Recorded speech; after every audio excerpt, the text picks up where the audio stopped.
droids. Welcome to All Gen Gamers, a podcast for people in video games of all generations. Starring Pete Dorr, Happy Console Gamer, Gamester81, and Jason Heine.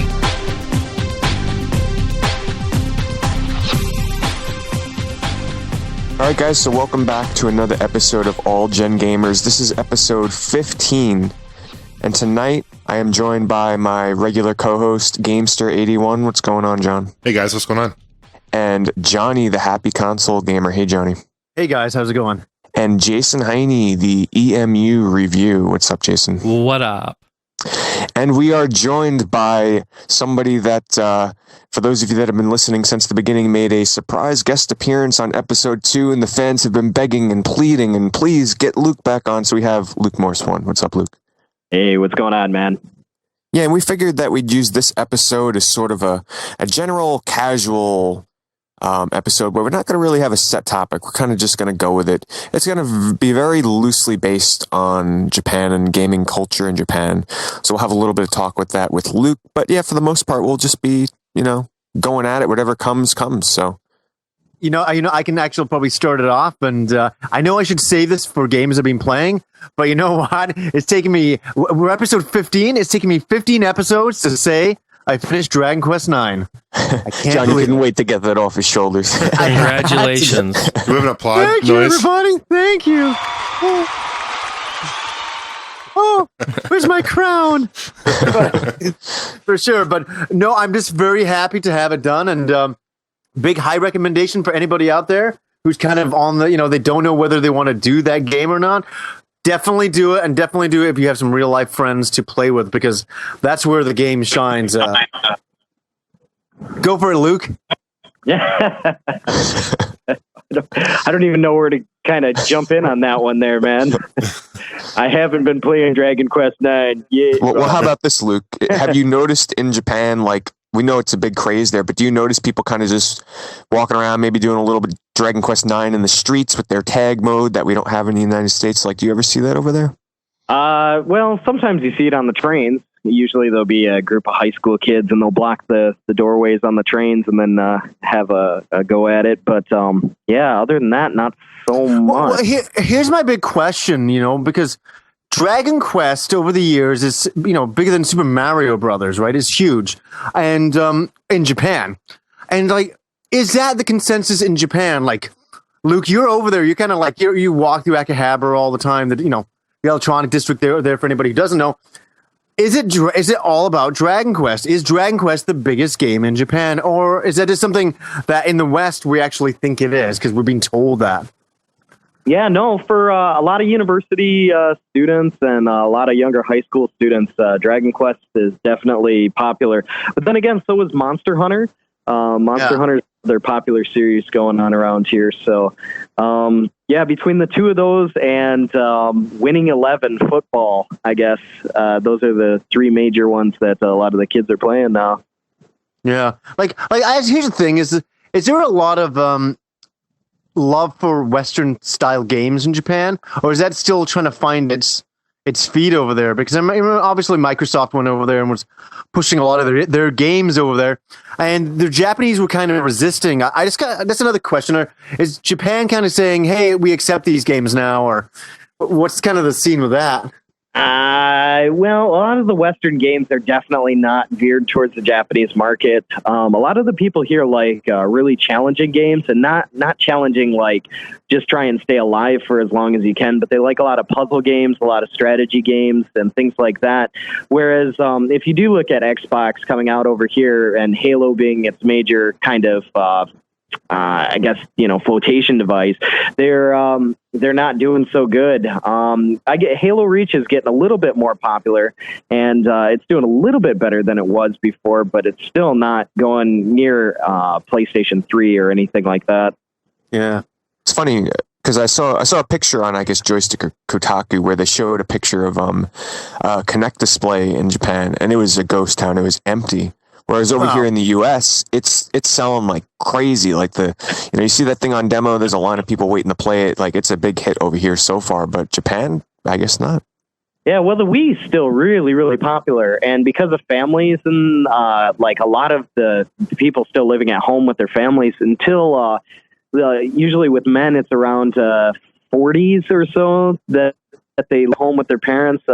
Women usually around 30s or so. If they don't get married, it's longer. So really, the families are a lot bigger over here, and there's a lot more of a want for the Wii than the Kinect, which is, it's got a better library for the people, and it's not Xbox related, so basically anyone can play it. How's the Move doing over there, Luke? It's not doing so well. It's not moving. No, it's pretty much dying. Yeah. Well, people just look at it as a kind of ripoff to the Wii, and a really, really bad one in a way, because the controllers are so huge. Looking at some of the advertisements they have over here, a lot of the Japanese houses are really small. And basically what they try and do around here is they try and make things smaller. That's what people want. But when they start making big things, if you look at the Move handles or the wands, they're pretty big. So Japanese people are kind of like veering away from them. Well, guys, I don't know if you guys have had a chance to try it out, but the other day I got a chance to try out the Kinect for a little bit at Game Deal, as they were having a little bit of a launch party for it. And what's that game? Is it Dance Central? That's right, isn't it? Yeah. It's so funny. They're like, Johnny, go try it out. Go try it out first. I'm like, there's like a bunch of people there. I'm like, okay. So the funny thing is I kind of hurt my back, actually. He threw his back out, folks. No, not from playing the fucking game. That would be really funny. But I get up there and I'm like so not in the mood. Like my back's kind of aching. I'm standing there and it totally starts up and I'm just standing there and I'm looking at this animated character on the screen doing all these dance moves. And like tell me to move my hips and to put my hand in the air, and I was just like, I got up to do it. I looked at it all. I'm like, I think I did one move. I'm like, this is just not for me, man. And I sat down. That was my time with the Kinect. I know, but everybody else had a good time with it. But it's really not my thing. I guess I'm just not into dance rhythm games. I don't really need to do that. It doesn't really interest me. But so Johnny, is it pretty safe to say you didn't connect with the Kinect? Oh my god! Gamester's full of them today. Yeah. I was going to say you're lucky because there's probably a fan standing in the background there with their camcorder ready to throw you up on YouTube if you started dancing. Oh no, they were filming it too, and they were getting ready to, and so I didn't give them anything to work with. They didn't get the camera set up, but I just couldn't do it. I just, do you know what? I think it's for a first generation dance game using this kind of technology. It was excellent. And how I mean, like, it was really kind of, this kind of sound funny, like the Minority Report, when you're picking your song, you're just waving your hand up in the air, going up and down, and then to go back, you just use your left hand, which is really cool. And then you can actually see an outline of yourself dancing while you're doing this, as it's shooting video of you as well. So at the end, it'll actually do this like hilarious little sped up dance video of you dancing or whatever. So the technology's there. I think it's really good. It's not my type of thing yet. I can't wait. Hey, Gamester, wouldn't this be great? Like a Force Unleashed game where you're running around and you can actually like force push people and stuff. That would be cool. I'd like to do that. That would be really cool. Yeah. Well, they're doing that Star Wars game on the Kinect. It's like the Clone Wars era one where it sort of seems like it's on rails. You don't remember the trailer they originally showed when they first showed Kinect to E3? They showed a trailer supposedly in game for a Star Wars game. In my opinion, it's not going to be that great. It kind of looks like Star Wars meets an on rails kind of shooter game where you kind of use your hands and you deflect the lights, the shots and everything. But it supposedly was in engine, but no, it totally looked pre-rendered to me. So it'd be cool if you had a lightsaber or something like that, or some, that'd be cool. Yeah, but I guess, yeah. It just seems a little bit rough, going with the full body type thing. Because, like, what if you slip, or what if you throw your arm out, or what if you get tired halfway through and you're at a really crucial point in the game and you just stop. And then you die, and then you have to go back again. It just seems like, Or if you have an itch or something, Yeah, right? Hey, you go to itch and you wind up shooting yourself or something. It's just It's DDR. What move is that? Well, that's the crotch itch. Well, I don't want to sound like the lazy gamer, but you know what? Maybe I am the lazy gamer. I like sitting on a couch and I like just having my controller. I guess I'm really old school that way. I'm playing my freaking game. I'm playing a game usually to relax. I don't want to be dancing. I don't want to be doing that. Like after doing 8 hours of work like tonight, I don't want to come home and be dancing all night. Right. That's why the Wii's never really done it for me. Is I don't feel like waving my arm in the air doing stuff. I just kind of want to chill out when I'm playing a game. But I like the technology. I think it's all good. But what do you guys think of that? I think the same thing, man. I think you're on the right path. I mean, it's like when you go to a concert and the people in the concert are like, wave your hands in the air. Now everyone jump. Everyone scream. They're telling you what to do. And you're like, I paid money to do this. This is ridiculous. Yeah. Oh, no, you do this. Why don't you jump? You scream, Yeah. But, yeah, it is. It's a little too much, I agree. I don't know. Too much for me as well. I can never picture myself playing Dance Central or any of those ones where you're jumping and everything. Like you said, Johnny, the technology is great. I think they're off to a really good start. I've seen people playing it, and I haven't got a chance to try it out myself yet. But the games that are out now for it aren't for me. However, the technology, like with Connectable or Connect Animals or whatever it is, the one with the tigers, like I watched a video on giantbomb.com for that last night, and it was actually pretty impressive. It's not just like a tech demo. Like they have full-fledged games around this technology so far. And, once they start coming out with games like Child of Eden, the spiritual successor to Rez, like that's when I'll start getting interested, where you're still, you're doing the body movements, but you're not like running and jumping all over. And my problem too is people can't forget you need the space to play the Connect. Like you have to have the room in front of you, behind you, to the sides of you. I'm kind of strapped for space here, and like I have to make some arrangements to be able to play this correctly. And jumping around, there'll be stuff falling off my shelves. It's kind of a risky thing. You always see those commercials, where they're showing people playing it. It's like they just have the large, long couch and the huge sectional rug in front of them. Yeah. And it's like a 30 by 30 foot room. It's like totally open. You know what I'm saying? It's like, I don't have that kind of a room. Yeah, and particularly in like Japan, Luke, I can imagine like in Japan, you think of like tight spaces. I can see how that would work very well. It would be impossible, literally. I mean, I think if you went to swing your arm, especially since most of the walls here in Japan are made out of like really, really thin plywood or made out of like, you'd just throw your arm through stuff and it would be connecting with everybody in your home. Godzilla. You just destroy your house. Well, what happened here? Just connect. Right. We're reconnecting walls, right. We have to reconnect everything. Lights. It'd be fun to see like a first-person shooter on the Kinect. That'd be interesting. Like, do you actually form a hand, like your gun, or like in your hand? I'm still wondering how. My biggest concern is how.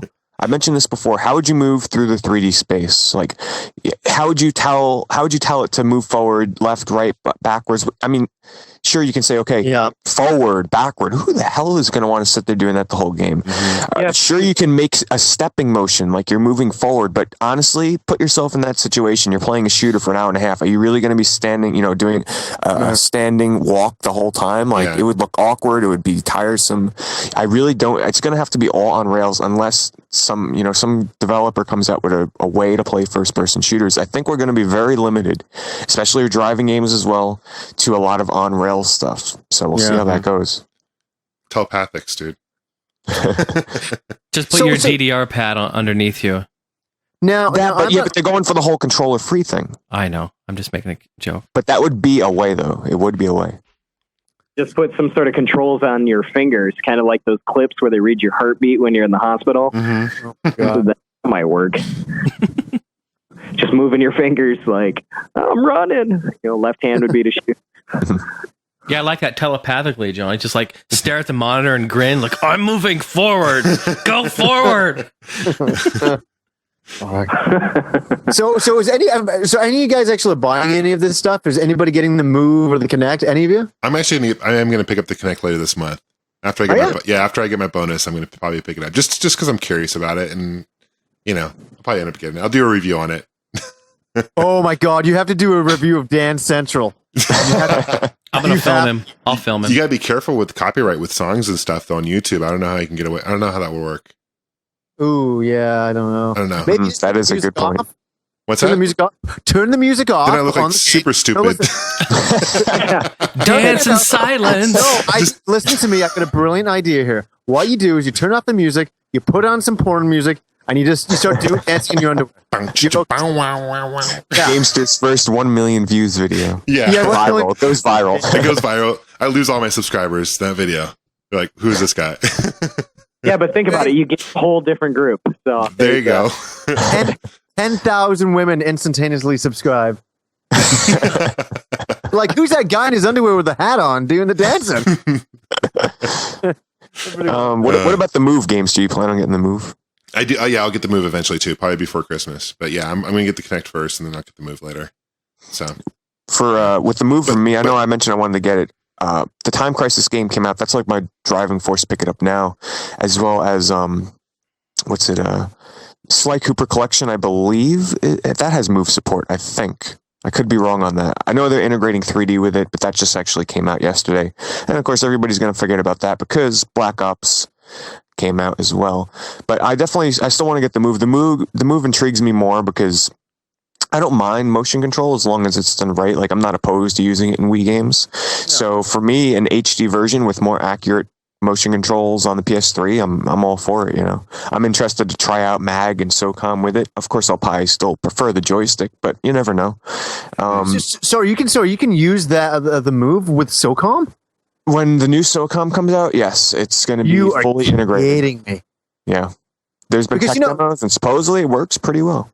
Okay, well, remember, how everybody always says, "Oh wow, you can't play a first-person shooter with a joypad or whatever. It has to be done with a mouse." Well, could you imagine what it's going to be like with the Move? Like, people be like, "Oh, you can't play a first-person shooter with a Move." Like, really? Like, it's going to be interesting. Yeah, being a huge SOCOM fan, I've played almost every single one in the series. The main, at least 1, 2, 3, and Confrontation. I played them all. Yeah. For a long time. It's going to be really interesting to see what I think of the Move with SOCOM. And SOCOM's third person, and then there's MAG, which is first person, which is using Move right now.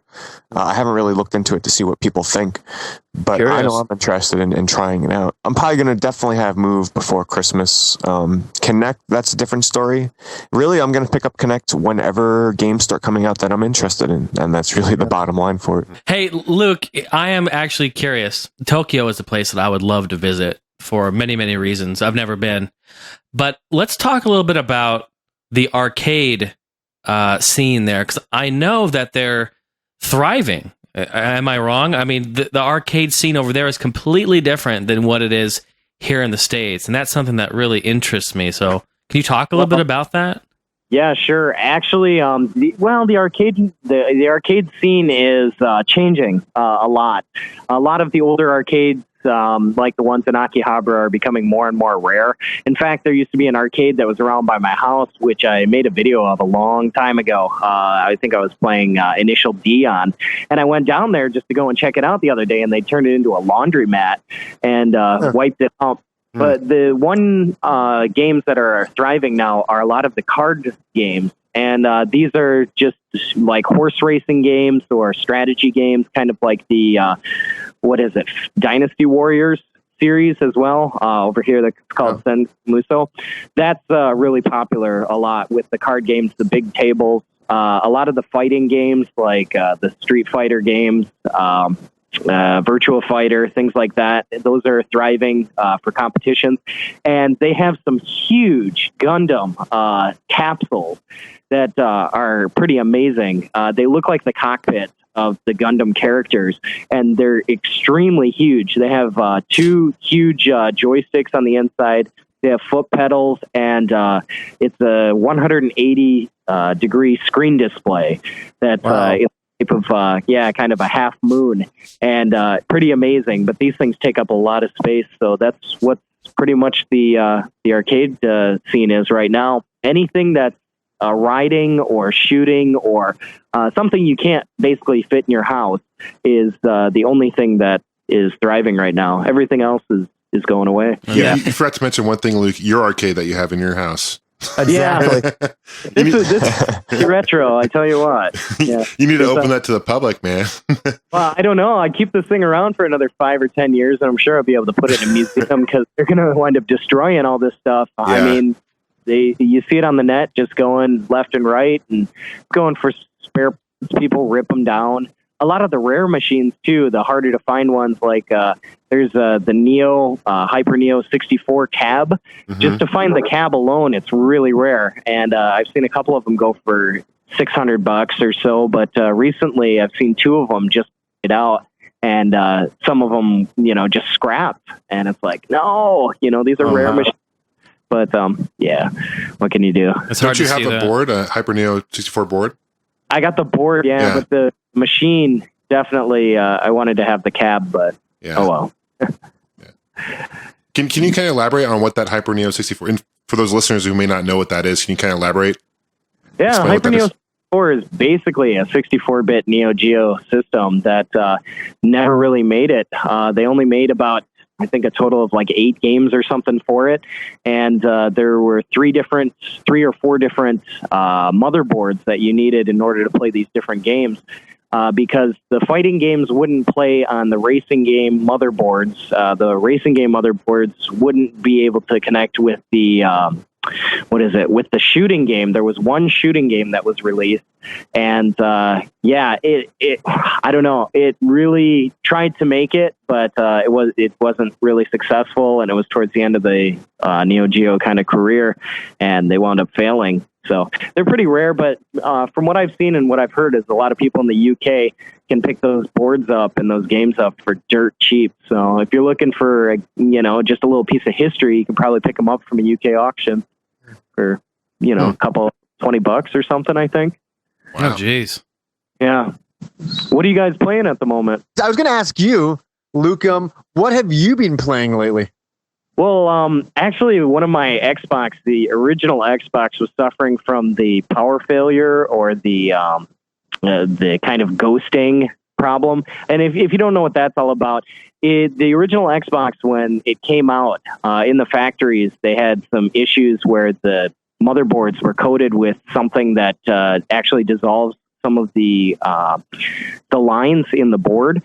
And if you have an Xbox where the power is always on, or it suddenly turns on and turns off, or it stays on with a green light and then switches to a yellow light, these are all of this problem, and they're really thin lines on the motherboard. You have to find the traces for them and connect some jump wires in there, but you can fix it. So I was suffering from that with one of my Xboxes. The light was just on. It was constantly on. It just happened one day. It just turned on by itself and never turned off. So I wound up repairing that. And yeah, basically I've been playing a lot of Conquer Reloaded. I really enjoy that game. So it's kind of fun to go back and play. But I've been playing that recently. Is that better than the 64 version? Well, yeah, it's basically the same. The graphics are a little bit upgraded, but it's pretty funny. It has like a Halo multiplayer mode for it, which is kind of cool. You can hook up to 2 to 16 players and play that. And what else? Yeah, playing that and some Halo Reach, I guess. Those are the main ones. You picked up any new arcade boards? Actually, I haven't. No, I haven't. Well, you know what? I haven't seen a video from you in a while. I'm like, maybe he hasn't bought anything new. Yeah, maybe. I have. I saw your most recent video there, Luke. Why don't you talk just a little bit about your little project you had going on there with your Game Boy Advance? Oh yeah, that little thing.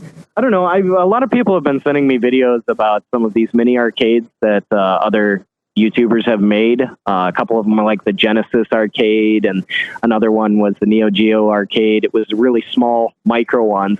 And I had these 2 Game Boy Advance SPs sitting around, and they were both broken. And I figured, it would be kind of cool to turn one of these into like a little mini cab. So I took them apart and tried to come up with a cab design for it and size, and slowly but surely it kind of pieced itself together. I fried one of the boards, actually. I had everything put back together. It was all ready. I went to turn on the switch and it worked fine. But one of the start buttons actually dropped down, and the start button has metal coating on the outside. It dropped down, and it was while the game was on, grounded itself out somewhere on the board and just fried it. And I spent a ton of time trying to wire all these different wires and reconnect all these wires to this board. So I had to redo that twice, which wasn't fun. But yeah, that's my little project.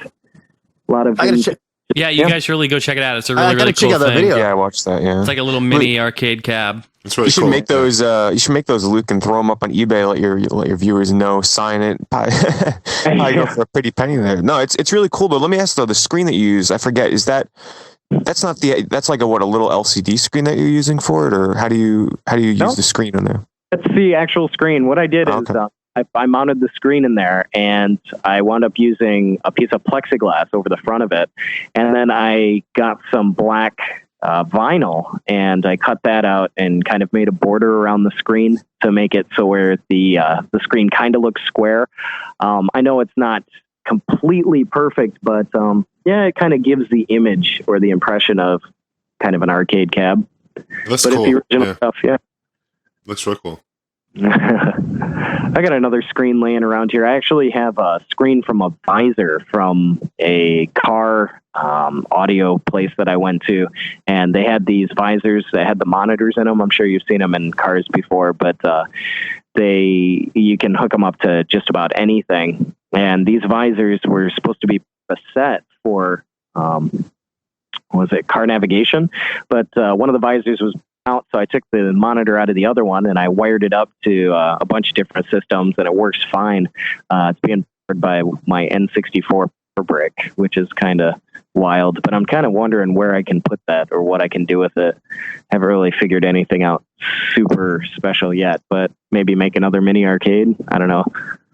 Here's a question for you, Luke. You do a lot of modifications. Which would you say was the absolute hardest and toughest modification you did, and which would you say was your favorite modification that you did after you were done with it?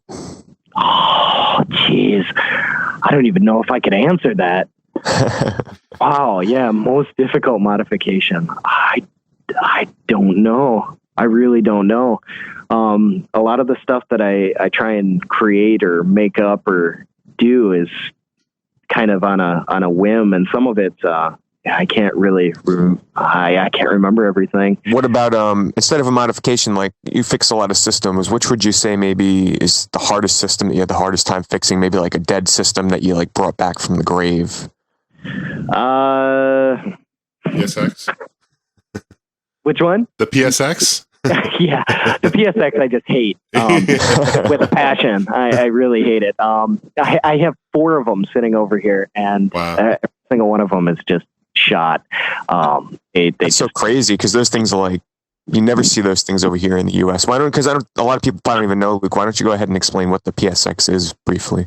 Well, the PSX is basically, it's not the original PlayStation like many people call it over back home. PlayStation X or the PSX is actually a PlayStation 2 with a hard drive in it. Also had functions for TV hookups on the back of it. You could do video recording. You could save TV shows to the hard drive. Really amazing kind of piece of technology when it works. It had DVD burning functions on it, recording. It could play just about anything.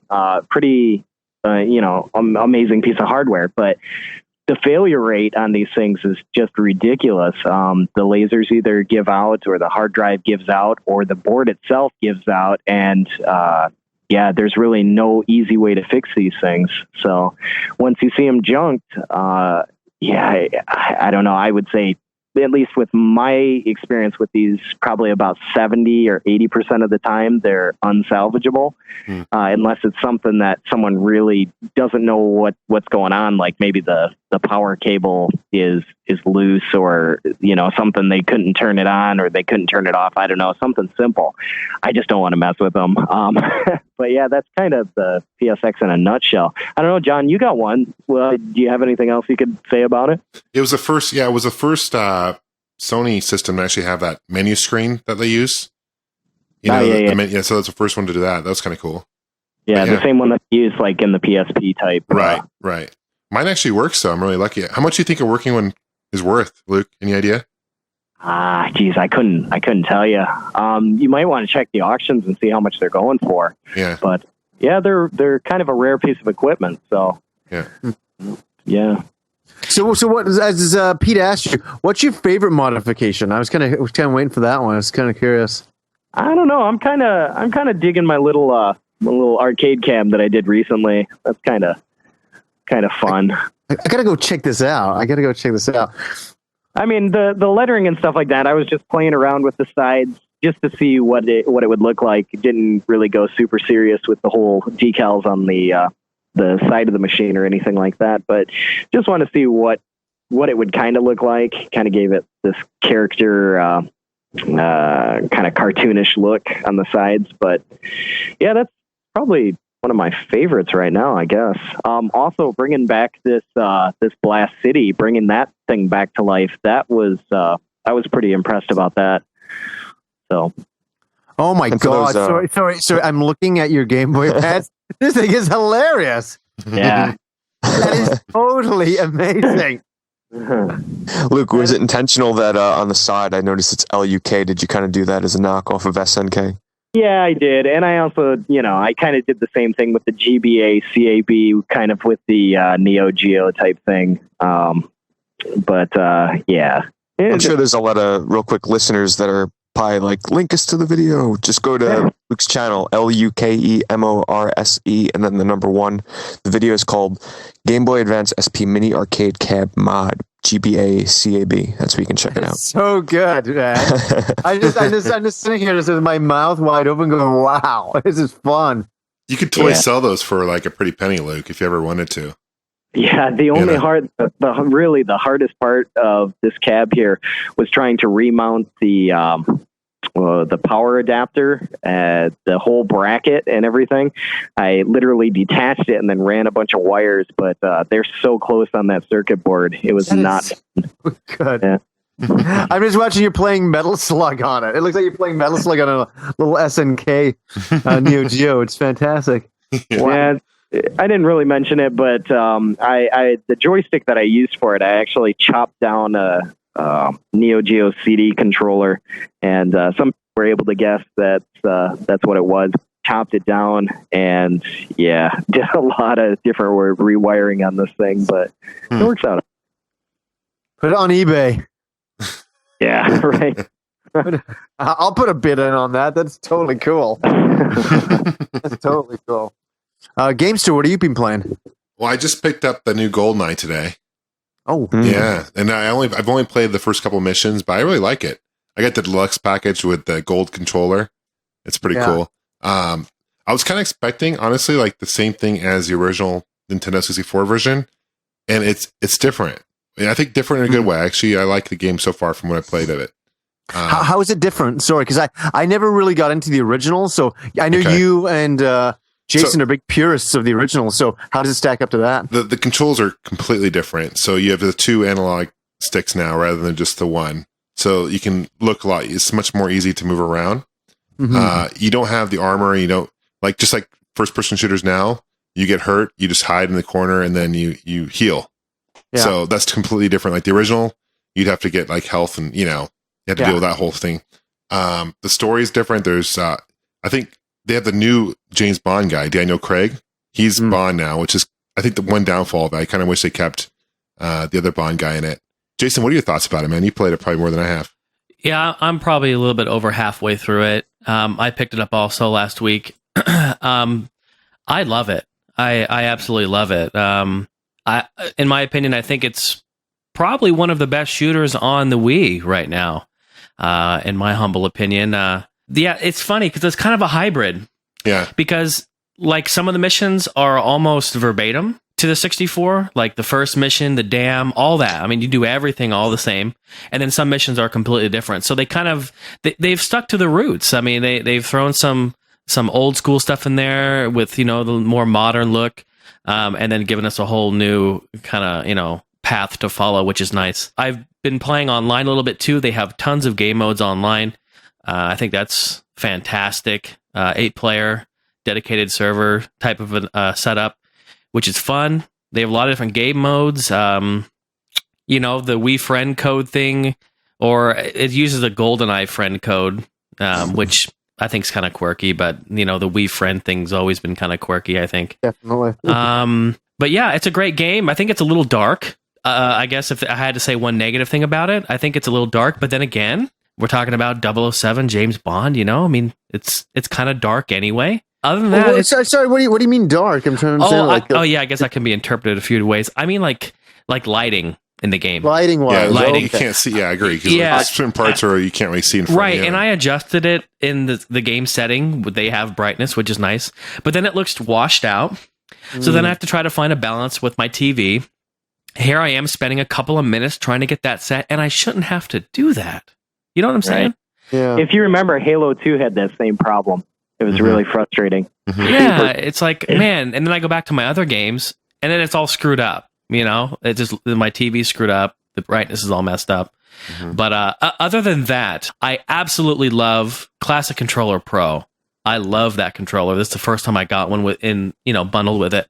It feels amazing in the hands, and it's gold. It's kind of unique, but I love it. Yeah. There's different control. You can use the classic controller. You can use the nunchuck, and you can use that, and then you can actually use the gun as well. Oh, and the GameCube controller and too, the GameCube. Yeah, so there's a number of different options. So I think that's kind of creative. That's good. Definitely got you covered. Make everyone happy. Hopefully. Yeah. So my thing is, if you're a big fan of the original GoldenEye, for which most of us are, it's definitely worth taking a look at this game. My humble opinion, from what I've played, I'm probably maybe a half. I just picked it up today, so probably a half hour into it. But from what I've seen so far, I like it. So yeah. Nice. What else have I been playing? I'm playing a lot of God of War 3 actually, and enjoying that quite a bit. Got kind of surprised. You guys beaten that yet? Have you guys played it? No, no. God of War 3. Still no? haven't. No. All right. There's a scene, Aphrodite's chamber. You play the game, you'll know. Those who have played the game know what I'm talking about. It's a pretty crazy scene. The graphics are pretty amazing in that game. So are you talking about the sex scene? Yes. Okay, you just kind of moved on. Okay, I got a funny story about that. The graphics are really good. The graphics are really good. There was a girl at work, and she's like, "What game should I get for my dad? He's got a PS3 and blah blah blah." I'm like, "Really?" I said, "Well, maybe you should get him God of War. It's really cinematic and all that." Mm-hmm. So, anyways, it's so funny that you mentioned that because I was talking to her today, and I said, "Oh, how's he liking it?" She goes, "Oh, he's loving it." She's like, but there's this scene where he's having like sex. Yeah. And I guess his wife keeps walking in going, "Oh, he likes this game way too much." And he's like, "It's just a game. They're not real characters."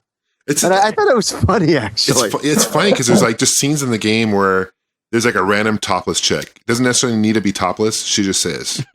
And it's like the programmers are having way too much fun with this game. But I mean, outside of the nudity and all that, and the realism of the nudity, it's just a really fun game. I like it. The music's good. It's just got to work. If you guys a big fan of the series? I have a very strange relationship with this series. Like the first one came out, I bought a standee for that, which I'm actually throwing out soon because I don't have the room for it anymore. But I bought one of those stand-up store standees for it before the game came out. I got the game. I beat it in a single day. I loved it. The second one comes out. I just never, I never picked it up on launch and never played it besides the demo. And kind of the same thing happened when the third one came out. Like, I just didn't genuinely have an interest in buying this game. There's been chances I've had recently to pick it up for like under $20, which I really should have. but at the time I was playing other stuff and I just knew I would never get around to finishing it. Eventually, I definitely want to get around to playing it eventually. I'm just not sure when. It's just this weird thing I have sometimes with certain games, like say Gears of War. I enjoyed the first one a lot, especially with the online. And then the second one comes along and no interest, didn't pick it up, nothing. Same thing kind of happened with God of War. And this tends to happen with like big mainstream releases with me sometimes. I think I just get a little like, that's all everybody's talking about. Instead of buying God of War, I want to go buy, I don't know, Mad World or something on the Wii. I tend to gravitate more towards the smaller game releases or the niche titles that I know really appeal to me, I have the same thing with God of War. Like my friends, everybody's like, you have to play the first God of War, my God. And I'm like, okay. So I played it. I'm like, okay, this is okay. This is a pretty okay game, but it just didn't rub me the right way. I didn't really care for it. Like, I would like to give the third one a go because I am recommending it to people because that girl got it for her father for his birthday or whatever. Well, I think it was for Father's Day, but I need to get it myself. What do you think, Gamester? Should I like it. I'm a big fan of the series. I'm a big fan of the series. I like it. The only thing I guess I don't like about it is it's kind of easy because there's save points like every 2 minutes. So you die and then you just come back alive right there. It's just like all gaming nowadays. I guess that's true. That's true. Yeah. But it's super graphic. I mean, the blood is just over the top. I mean, you decapitate these guys. You come up to them, you stab them. You slice them down, and the guts fly out. It's just it's crazy. But I'll tell you what, the graphics in this game are amazing. They definitely show off the PS3 and the capabilities of the system, what it can do. I mean, there's all these giants. Like the first opening scene in the game, it's just amazing. Definitely, it's something I'm looking to probably beat within next week or so. So I've been playing. Look forward to your review. Yeah. Maybe I'll do a review on it. We'll see. I probably will. Well, no, even on the podcast. Oh, on the podcast. Yeah. Okay. Yeah, definitely. Outside of that, what else have I been playing? A lot of old school games. Man, I've been playing the Vectrex a lot. Mm-hmm. Playing that a lot. I got that multi-cart, and so I've been playing I don't know. Spike is a great game for that. Mm-hmm. There's Clean Sweep. I don't know if you guys know what that game is about. Yeah. It's kind of like a Pac-Man clone. It's like a Pac-Man clone. But it's kind of unique because you can only fit a certain amount of pellets before you have to drop them off in the middle. It's unique. It's a unique kind of Pac-Man game. But I love that system, man. The graphics are awesome. And for those listeners who don't necessarily know what a Vectrex is, it's a system that came out in 1982. It's got like a monitor built into it. And it uses vector graphics. So vector graphics are those linear graphics that you see I love that. In Asteroids and Star Wars Arcade and Tempest, those type of graphics. And they just really shine in the system. And unfortunately, the system came out a year before the crash of 83. So it really didn't, it had maybe like a 2-year shelf life. But it's one of my favorites retro systems and it's awesome. I know, Pete, you have one, right? Yeah, I love that thing. Yeah. Just like you said, I'm a sucker for the vector graphics. Seeing a video on YouTube is nothing like seeing a Vectrex in real life. Yeah, it's true. The lines are so crisp and vibrant. It's really hard to describe if you haven't seen a vector display before. I mean, I had seen one before on an arcade cab for Tempest, and I love that. So that's what kind of, when I first discovered the Tempest arcade cab, and then I found out that there was a vector system, I knew the Vectrex was out there, but then that's when I started really looking into videos and stuff on it. And I was tracking one down for a while, and I finally, got a decent auction with one that worked and some games, and I love it. The only thing with me, though, is I really don't want to buy any games for it unless it comes with the overlay. Mm-hmm. So the multi-cart thing is kind of out of the question because basically the system and the games are all in black and white. The lines are all white, and the overlays is basically a piece of plastic, clear plastic with some color in it that you place on top of the screen to kind of give each game its own unique personality, I guess you could say, and color the lines on screen. And as minimal as some of it may be, like for example, the built-in Mindstorm game, you would just place a blue overlay on the screen and that was it. But it's just something that I have to have. It adds that one little touch to each game that kind of makes them even that much more unique and fun. But the only problem with that is it's kind of, well, I shouldn't say tough, but it's a little more expensive to get games with their overlays. And if I'm going to get a game with their overlay, it's got to come with the box as well to store it in. So it makes getting Vectrex games a little tougher for me, but like you mentioned, clean sweep. That's what I'm looking for. I'm looking to get pole position. Fortress of Narzad. That's one that I'm trying to get. That's one of the more rare and expensive ones. Berserk is a great. I have that on there. That's good. Yeah.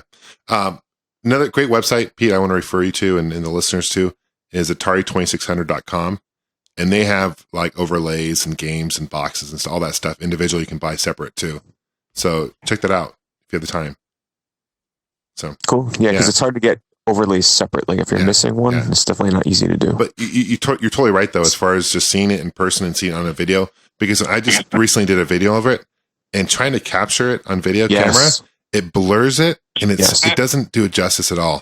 So. Same thing happened with me with my video that I did of it. I'm like, wow, this makes the Vectrex look almost like not that great in terms of its capabilities. Like you seriously have to. It's so vibrant and bright when you watch in person. It's totally dull and when I'm sure everybody's going to be searching on eBay now. It's spelled Vectrex, and the price that you should pay for one, in my opinion, if you're going to get it, don't worry about getting it with the box. Like it's kind of expensive to get one with the box. And, if you're going to get it with the box, don't pay over $150 in mint condition. If you're going to get a loose system, I would recommend try and wait it out. You can get one between $60 and $80 if you wait it out with a controller and it's working. They'll probably include a game or two. Don't pay over $100 because the typical price is around $90 and up. Just wait a little bit. You can get one fairly cheap. If I were you, every time that I buy a new system, did anybody just hear like a robot cat? Yeah, that sounded like a meow.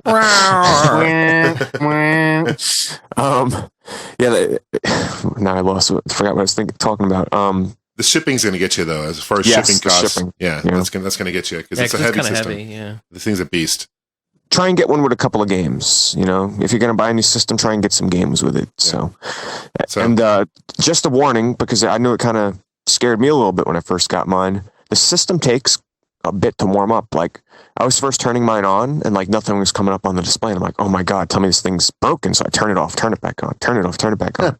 You have to give it like 6 or 7 seconds to warm up, at least mine. So nothing will come on the display until like the 7-second mark. So just a warning. And there's also a humming. Like what happens is the speaker interferes with. There's no metal shielding, so the speaker will interfere with the monitor, and you'll hear like kind of a humming and like a buzzing sound. And that's like that humming and buzzing sound though. Yeah, it's normal. So don't freak out if you have one and that happens, because that's completely normal. But I guess you could be Luke and you maybe could install a metal plating. You figure something out. Yeah, Luke could figure something out to fix that for you. But that's kind of what the games I've been playing recently. How about you, Johnny? We've been playing. Can I have my applause again, Jason? Yeah, sure. Dragon Quest 9 complete. I'm mixed up. How many hours, Johnny? How many hours? 100 hours, level 99. Wow. I'm maxed out. So, that's like a golf clap now. I love it. So, how was the final boss? Yeah, what's that? How was the final boss? Did you have to level? Because I was playing with this girlfriend of mine, and we were both level 99, and her NPC characters were like, I think, level 48 each, and no problem at all. I think the match lasted like 10 minutes of that.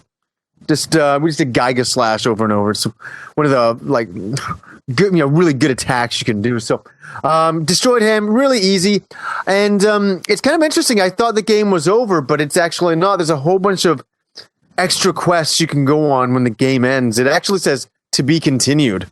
But what it's meaning is, but what it means is the story can be continued. So through some downloadable content as well and stuff like that. So the game will live on for you, but the game for me is over. So I'm finally finished that. So what that allowed me to do was, and I got some great stories here, to pick up my PSP and play E7. So I'm kind of going through that. But guys, you'll and I think Pete will really appreciate this hilarious story, is that I kind of was playing E7 and I thought, wow, what I should do is get one of those, one of the newer PSP models and hook it up to my old Sony Wega, and with the component out, and be able to play like E7 and Oath of Felgana and all those PSP games that we have to play now, Pete. I thought I could just play on the TV, and I can kind of get that kind of experience out of it. Well, I went to Game Deals and I got a good deal on a PSP with a component out. So I bring it home, hook it up to the Wega, no go. Just wouldn't turn on. Or like, how should I say? I turned it on and turned to progressive and all that, and it just kind of like flickers and back and forth, and it just won't adjust. It's like, what's going on here? And now, here's the thing. It took me some time to figure it out. I'm like, whoa, like maybe I got a setting wrong or something. I took the PSP, I hooked it up to my nice high definition TV. No problem, it shows up. But the problem is when you hook up a PSP to a high definition TV, it shows all of the flaws of the game, right? Because it's not meant to be played on such a large screen. I thought, okay, well, it works. Maybe I'm just getting a setting wrong. And then I looked, and there's actually an AV cable that I could use. So I'm like, well, wait a second, I can actually hook up the PSP through AV. I don't have to go through component. No go. The PSP will play movies through AV cables, but it won't allow you to play games that are not in progressive scan, meaning that my Sony Wega is 480i, and it doesn't understand a 480i signal to display progressive games on. So I was screwed. So I can't play like Oath of Felgana and E7 on an older TV, like I was hoping I could do.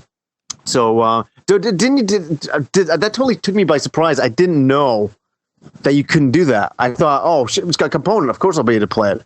But I didn't know all the games have to be played in progressive, but movies don't need to be played in progressive. They can just play regular. So that was a bit of a piss off to me. So that's what I've been playing. That's kind of the screwing around that I was doing on Saturday, trying to get that to work. That took me about an hour and a half to figure that out. And I didn't solve it. So now I have an extra PSP that I don't really need. With some component cables. That's about it. So I don't know. So sorry. Go for it. So you're saying if I say I got the 3000 and the component cables, and I hooked that up to my HD TV, which 1080p, whatever, will that work or no? Oh yeah, sorry. Yes, I'm saying on a high definition television, it will work beautifully. But it'll show all the flaws of that game. What I'm saying is that if you have an older TV, like a standard that has TV. component cables, and that isn't a high definition TV, it's not going to work.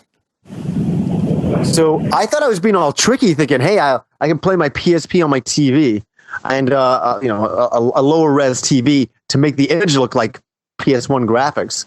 Mm-hmm. But no, I got kind of screwed. So unfortunately, I just can't believe I can't play on AV cables, yellow AV cables. It will not allow me to play. Yeah, that's ridiculous. If you're interested in selling that PSP, we'll talk after the show. Because I've been wanting to get a 3000 with components. Okay, for sure. What was I going to say? The only problem, the only thing that doesn't work, the analog is kind of goofed up. That's why I got kind of a good deal on it. But the D-pad is fantastic, and I think that you can take apart the PSP, and it's easy to fix or replace that. Okay. I don't know if you want to do that, but we'll talk later on, anyways. Okay. So that is some of the hardships that I've been dealing with. Jason, you've been having a better time than me?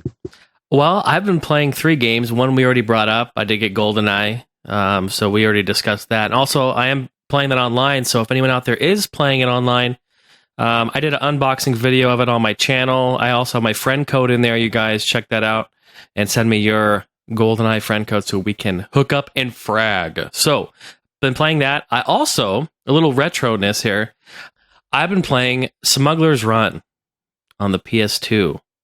You guys played that one? Yeah, that was number 30 in my top 30 video for PS2 games. That's a great game. It's one of those games that I never bought like day one or gosh, even years and years after. I got it this last year and finally getting around to playing it. It's a fantastic game. I really like that. I really like the open world cruise around, like the ATV Off-Road Fury series of games, or like, MX ATV.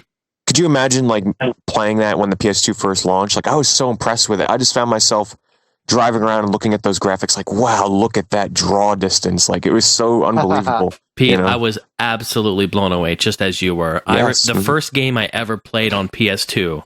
I remember the day. I remember what the weather was like outside. I remember everything because that day was just etched in my head, and it was ATV Off-Road Fury, the first one.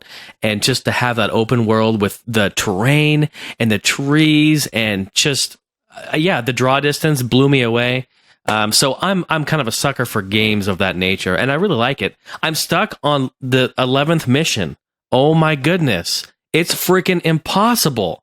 I even went online to look up cheats. I'm just so pissed off at this point. I was there for like 2 hours, could not pass it. So I found a way to extend the timer. So I'm about ready to do it. I'm just so upset. Nice. Have you beat it, Pete, at all? Oh, geez, it's. I mean, the last time I played it was briefly for footage from my top 30 of it, but I can't remember how far I made it in that game. I'll be honest though, when I was playing it, I was mainly just playing it for driving around and just being silly with it, crashing into the other cars, kind of just exploring. I did do some of the missions, but I can't remember how far I got. That game came out in like 2001, probably. Yeah, 2000. it was. Yeah, really it came early. out. I think around out right when it came out. Yeah. So I've been playing that. It's a lot of fun. You guys should check that out. You can get the game super cheap online. Smuggler's Run, so that's a good one. And then the last one I'm playing, I did go out and wait in line at GameStop. And GameStar was hanging out with me too. We were down there last night. As of right now, it was last night. I picked up Call of Duty Black Ops. And the Prestige Edition. I did not. It's a little spy vehicle. Okay, we need to talk about this. Here's the thing. I'm playing this on the PC, and I wanted the Prestige Edition because I wanted the little remote control car. For people that don't drive it over to Gamster's house and spy on him. Yeah, exactly. Right up to the front door, he opens it up, boom, C4, right there. No, I wanted it because I'm a huge RC car fan as well. But the thing is they don't do the Prestige Edition for the PC. They just do it for 360 and PS3. So I would have to have bought that for either 360 or PS3, and then one for PC because I love it on PC. And I'm not going to invest a couple $100 on it. You know what I'm saying? Like, because how much is that Prestige? It's $150. $150. Yeah. So I'm going to try to find the RC car separate somewhere, but I highly doubt that's going to even be possible. Probably just eBay. Yeah, really want it new, but what can you do? The price will be inflated for a while on that too. So I'll wait on it. I'll get it eventually. But and as of recording this, I stayed up all night last night and went through and beat the game. It took me about 7.5 hours to go all the way through it. Sorry, in one sitting, Jason? Yeah. Mm-hmm. Wow, nice. I got home about 12:15 and stayed all the way up till about 8 in the morning and then went to bed after I beat it. What is your review? What do you say? I don't want to give any spoilers as it is so new.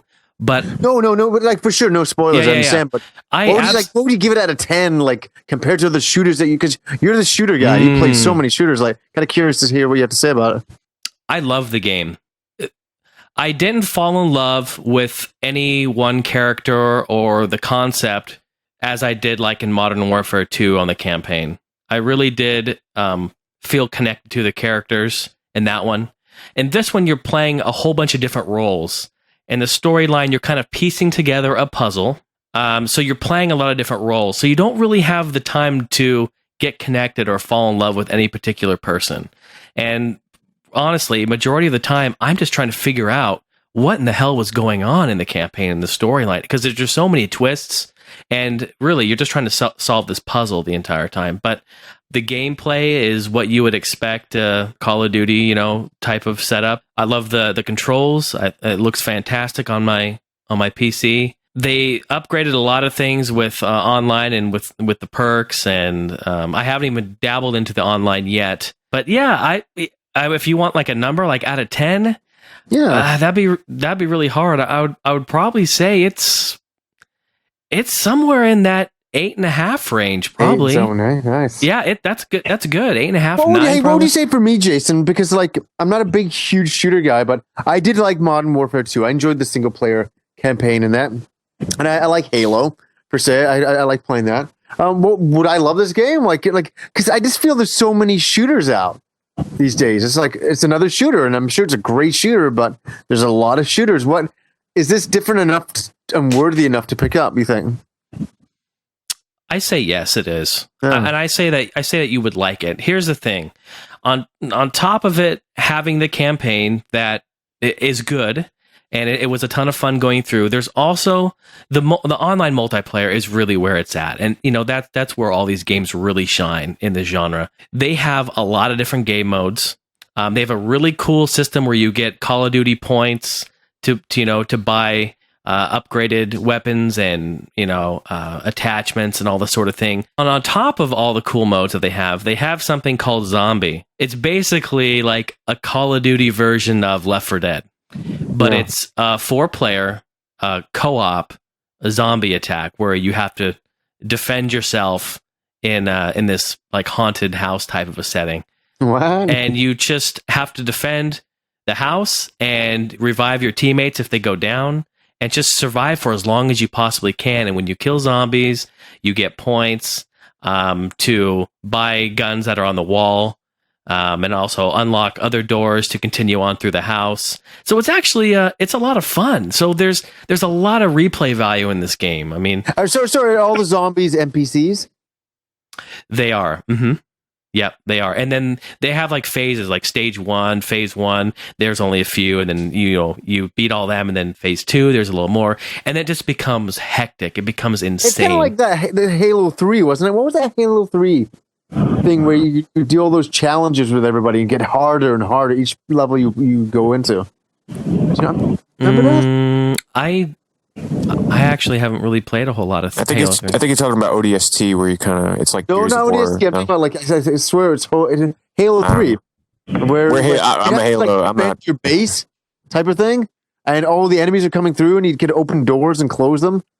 I played it when it first came out. I can't remember it now. I only played. I'm sure all the Halo fans are screaming at their monitors. God damn you for not knowing it! Well, that sounds familiar. It sounds similar. I mean, there's a lot of that whole zombie genre right now is just it's huge right now. Everyone's doing that sort of thing. Could have been Halo 2600, maybe. That could have been.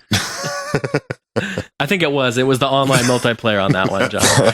Good for you, Jason, man. I can't believe you sat and finished the game in one sitting like that. That's really impressive. Yeah, thank you. Yeah, I definitely want to give my, pay my respects to it. I like the genre. I like the Call of Duty franchise, so wow. Least I can do.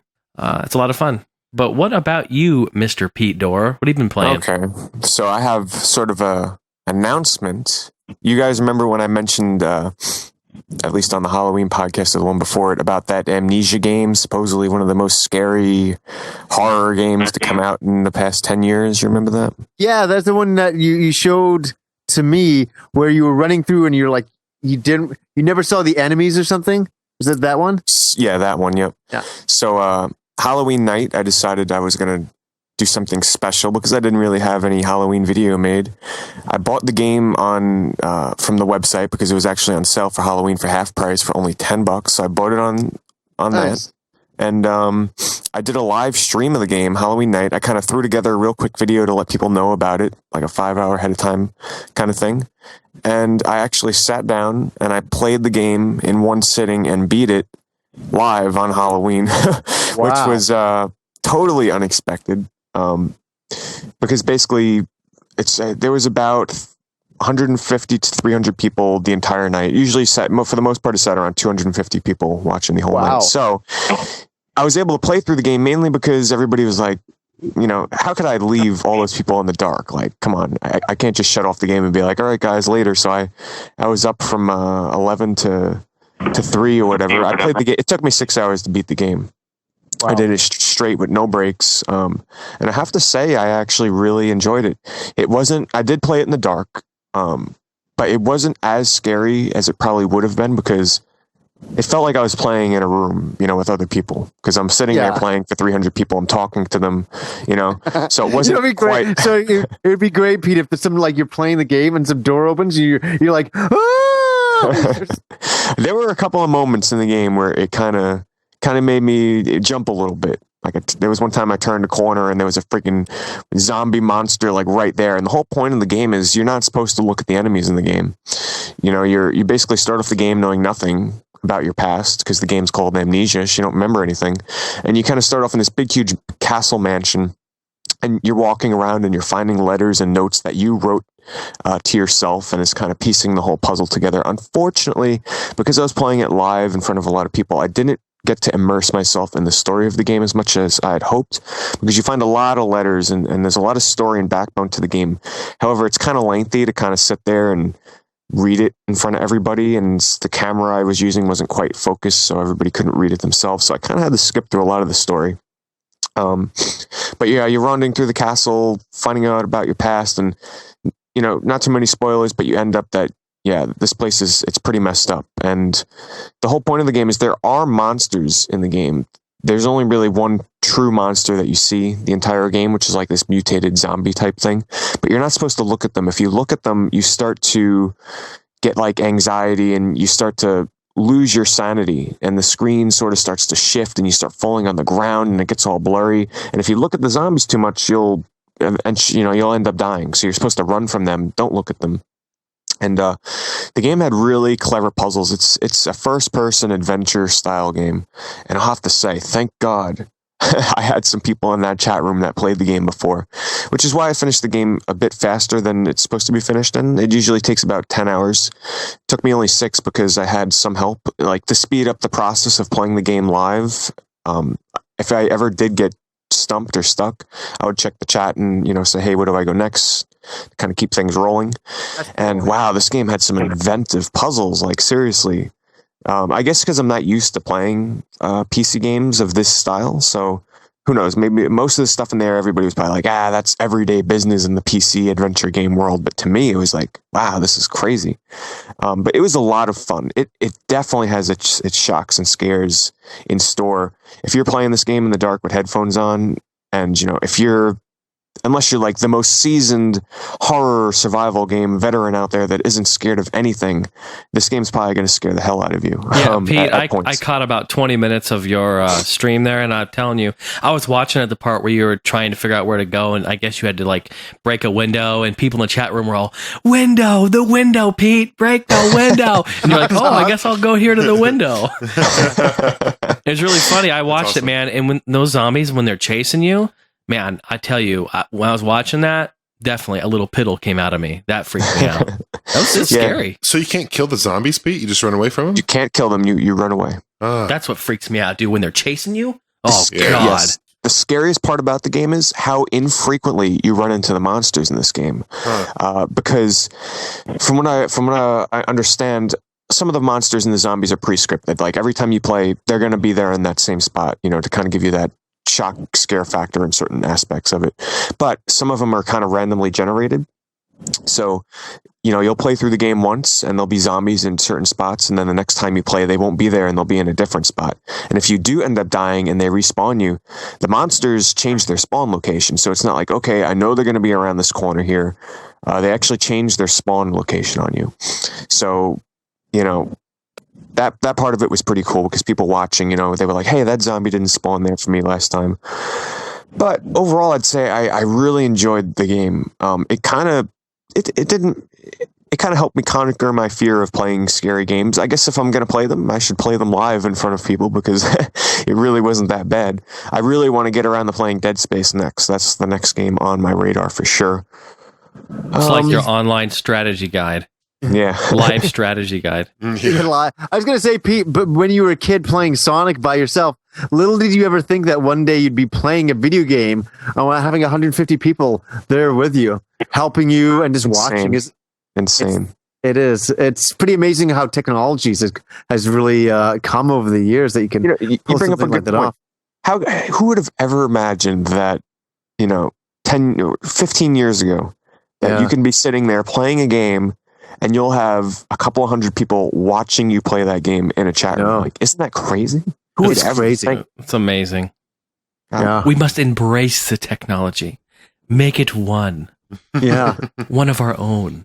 So that's Amnesia, The Dark Descent on the PC, and I highly recommend that to people. Moving on to the next game that I've been playing. It's a game on the PS3 that I picked up from Amazon.com, buy 2 get 1 free. It's called Sengoku Basara Samurai Warriors, and it's apparently a series that originated on the PS2 called Devil Kings, and that was really the only US release from what I understand in the States, and this is the second one. There were others released in Japan, known as Sengoku Basara, and it kind of spawned its own anime and manga series. And I decided to pick this up because it looks like my kind of game. I haven't played any of the Dynasty Warriors games recently. The last one I played was Samurai Warriors 2 on the 360. And I was really just in the mood for one of those hack and slash, beat the hell out of everything games. And I have to say, this game, it delivers. The reviews on it are very mediocre. But there was one review that kind of sold me. They were like, for people that can look past the technical issues and see what this game is really about. And that's basically, level the hell out of your weapons, kill everything on screen. That's what the game is about. And I picked it up. I did a live stream of it as well for like 2 hours. It's fun. It's like Dynasty Warriors, think Dynasty Warriors, but more over the top, like a lot more silliness. The cutscenes and the characters in the game are just zany and over the top. It's very silly, but that's what adds to the game's charm and sets it apart from your typical beat 'em up kind of game. And this is one of those beat 'em up games where there's 50, 60 enemies on screen and none of them are attacking you, and you're doing your super specials that look insane and crazy on the screen, and it's just a whole lot of fun. Yeah. So I'd recommend that to any fans of Dynasty Warriors and stuff. And I'll have to say I probably enjoyed it a lot more because I haven't played any Dynasty Warriors games since Dynasty Warriors 3 on the PlayStation 2. So it's been quite a bit because I think they're up to number 6 or 7 now on the series. Moving on, I played some PSP during my breaks at college. I played some Luminous. And I have to pat myself on the back because when I originally was playing Luminous on the PSP, it took me, the original one, keep in mind, it took me quite a while to make it up to the last stage in one sitting. And Luminous is a fairly long game to get to the end stage. It takes like an hour and a half, hour and 45 minutes. So you have to play the game for that long straight to get to the end. And when I was originally playing the game, it took me a long time to reach the last level. And I haven't played the game in years, but I was able to reach the last stage in one sitting, and I was pretty surprised about that. Highly enjoyable PSP puzzler, in my opinion, even though it was a launch title, still one of the absolute best PSP games you could buy. Probably my favorite puzzle game that I've played ever. I'm going to go on the record and say it. That's my favorite puzzle game ever, especially the series. I also played a game called, this is a strange title, ZHP Unlosing Ranger versus Dark Death Evil Man. Yes, only a game that Pete Doe would pick up and play. It's actually a roguelike RPG. And roguelike RPGs, for those of you that don't know, similar to Shiren the Wanderer or Izuna the Unemployed Ninja or Baroque. It's the RPG subgenre where if you die, you go back to level 1, you lose basically all the items you had, and you start back at the beginning. As hardcore and what system is this for? For the PSP. PSP. As hardcore and as challenging and grueling as that sounds, I love that subgenre. I've been kind of getting into it. I really enjoy it. I love the challenge. To me, it feels like a puzzle game. Think of in a puzzle game where you're playing and then think of Tetris when it fills up to the top. That's it. It's over. You got to start all over. Think of that in RPG form. So it's like the challenge and the thrill of building up your character, getting that super weapon and that awesome armor and, stocking up on your food and trying to stay alive. And then when you die, it's like, damn, you got to start all over. This game rewards you. There's no save points? Oh, there's save points, yeah. But, there's different, from what I played so far, it's not like you die in the dungeon and you go all the way back to the very beginning of the game. You still are in that progress that you've made. So if you're in the second dungeon and you die, you'll be able to continue in the second dungeon. But you do lose all of your weapons and equipment unless you stored them in a storage container beforehand to use if you died. And you do get reset back to level 1. However, this game, unlike other roguelikes, when you die, at least that I've played, when you die, the enemies that you killed and the stats that you gained, when you die and you're resurrected, you're stronger than you were last time. So you're rewarded for dying, as strange as that sounds. So every time you die and you start at level 1 again, you're that much stronger than you were last time. And it's a very zany and wacky, and it's a very over-the-top and funny RPG. It was made by NIS, Nippon Ichi Software, and it's got some cameos from, other characters from the series, like the Prinny. But I'll have to say, it's okay so far. It's not as good as I thought. I kind of did release date delivery or one-day shipping from Amazon. It's okay. It's kind of get that Disgaea feel, and I'm not a huge fan of the Disgaea series. So, really quickly too, I also started playing Final Fantasy VII again on the PSP because it's great to play that on a handheld. I played it for like 2 hours straight during one of my breaks, and yeah, Final Fantasy VII. What can I say? I'm kind of in the beginning. I'm like 4 or 5 hours in, and I'm still impressed with the game. It's It probably looks better on a smaller screen too. oh, it looks awesome on the PSP. But you have to keep in mind you have to play it in the original aspect ratio. So if you play it in the original aspect ratio, it's a small letterbox screen on the PSP. You can stretch it and zoom it, but it really loses some of the clarity. But yeah, I'm really enjoying it. I've actually ordered, believe it or not, I've never used a strategy guide for Final Fantasy 7, 8, or 9. The only strategy guides I've ever bought for Final Fantasy games were for 12 and 13. So I ordered a strategy guide for 7, which is on its way, only $10. So I'm actually really interested to play through this game in a strategy guide, find things that I've missed, and try and refine my strategy in the game that I've played over the years. I beat it twice, so I've played it multiple times, and I've beat it twice. It's funny whenever you just brought up Final Fantasy VII. I still wish. Can you still believe they haven't even thought about bringing it out? They always talk about it, go, oh, we can't do it or something. But a remake on the PS3. What the hell? They said not that long ago that they aren't bringing it out on the PS3 supposedly because if they were to do that, it would take something like 10 years or some crap to port it over. Give me I think it's a load of bullshit. Yeah, that's bullshit. That they could totally forget working on all the other crap that they were. I mean, no, I shouldn't say crap. Forget working on Final Fantasy VII Crisis Core Decision 12 X2 5. Forget all that. Just if they would have started working on the PS, who knows? Maybe they are. Who knows? If they would have been working on the Final Fantasy VII remake since they showed that teaser trailer back at E3, it's their fault for even showing that too, right? Yeah. Yep. If they would have been working on that, we would have this game in 2013, 2014. And I think the fans could totally wait that long. If they knew it was coming, I think they could totally wait. They don't like money. Money, it would seem. It just doesn't register why they're basically, like Final Fantasy, everybody's all about Final Fantasy VII.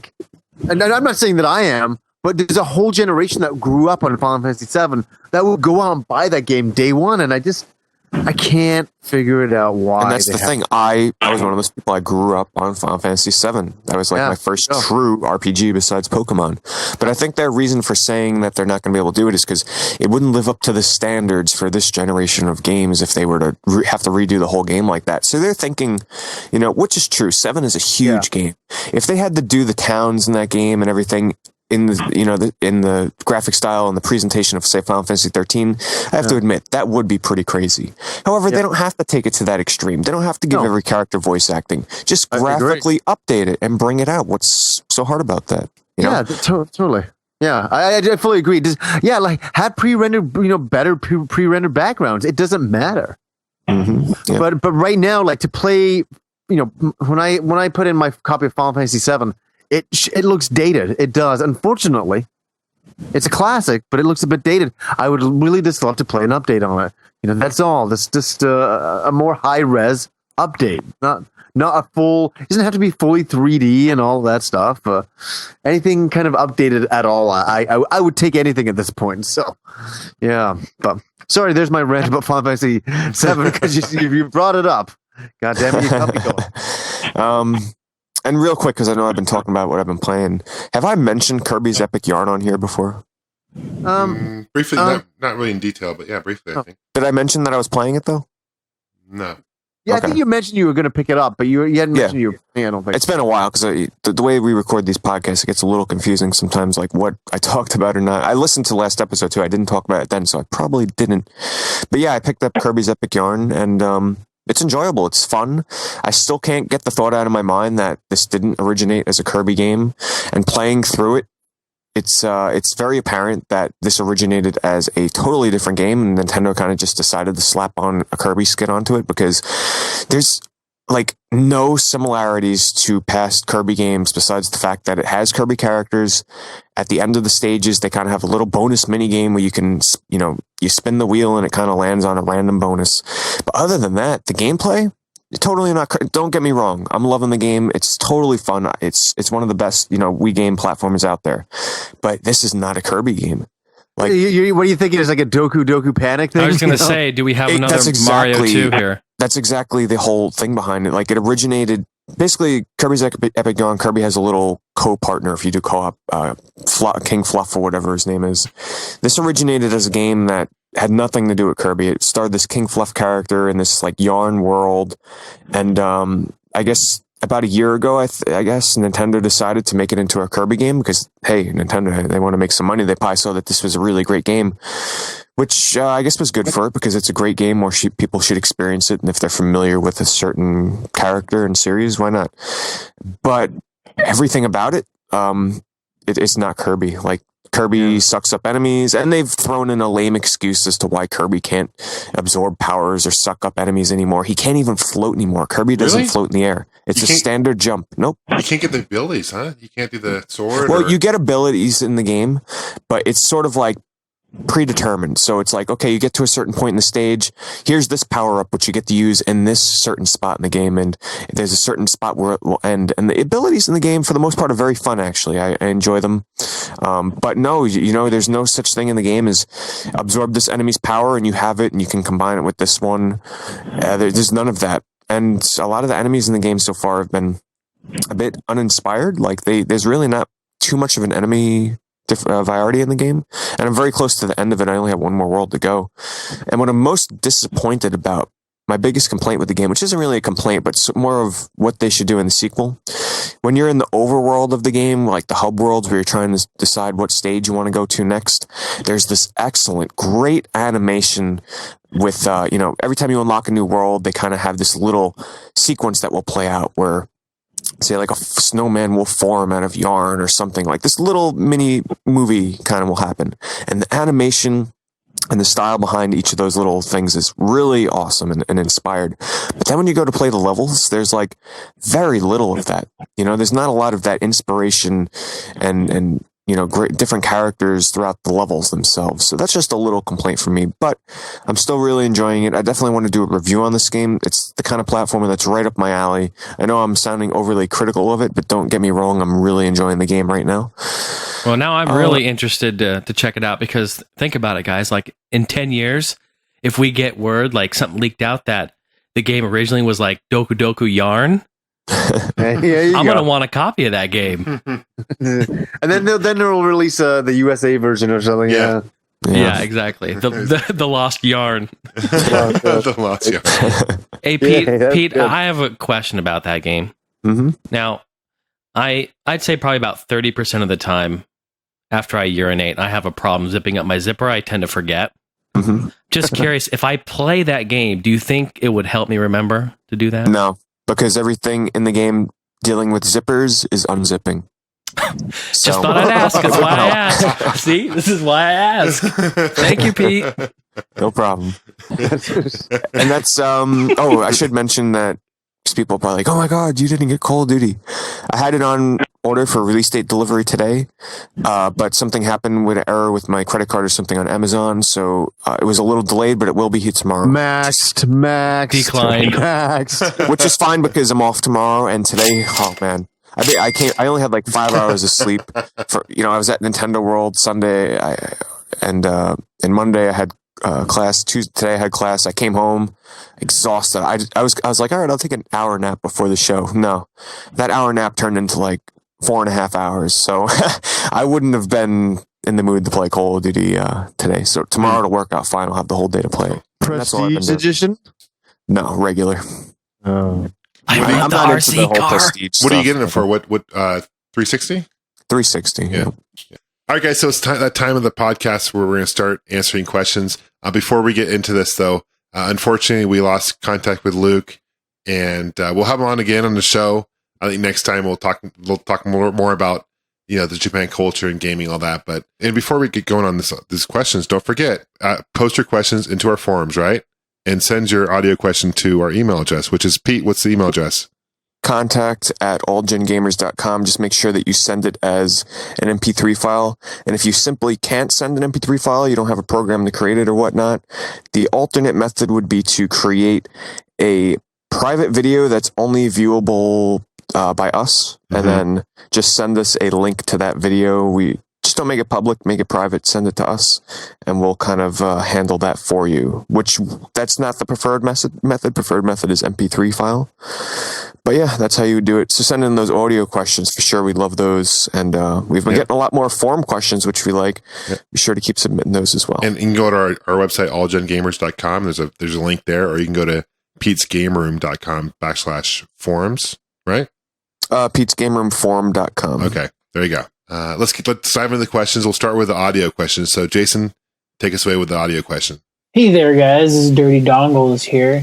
Just wanted to say I really enjoy your podcast, and my question for the week is, I want to know what game each one of you thinks is your best game. Could be any console, but it's just that game that you played it. From the first time you played it, everything just clicked, and you were just really good at it. Maybe you had high scores, or maybe it's a head-to-head game. Maybe it's a game that, every one of your buddies didn't want to play you at because you were just way too good at it. So anyways, enjoy the podcast. Keep it up, guys. Talk to you later. Wow, that's a good one. That's a really good one. That's like every game. No, I'm just joking. Oh yeah, there's every game for Gamester. Game for. I'm just fine. Why don't you start a Gamester for sure? What's your best game that you're best at? First off, can I just comment? Dirty Dangles. That's a killer name. I love that name. Dirty Dongles. Dongles. Yeah. Dirty Dongles. Awesome. Dongles. Okay, so first game. Honestly, I'm going to go retro here. My favorite game. I mentioned it before. I think on the podcast.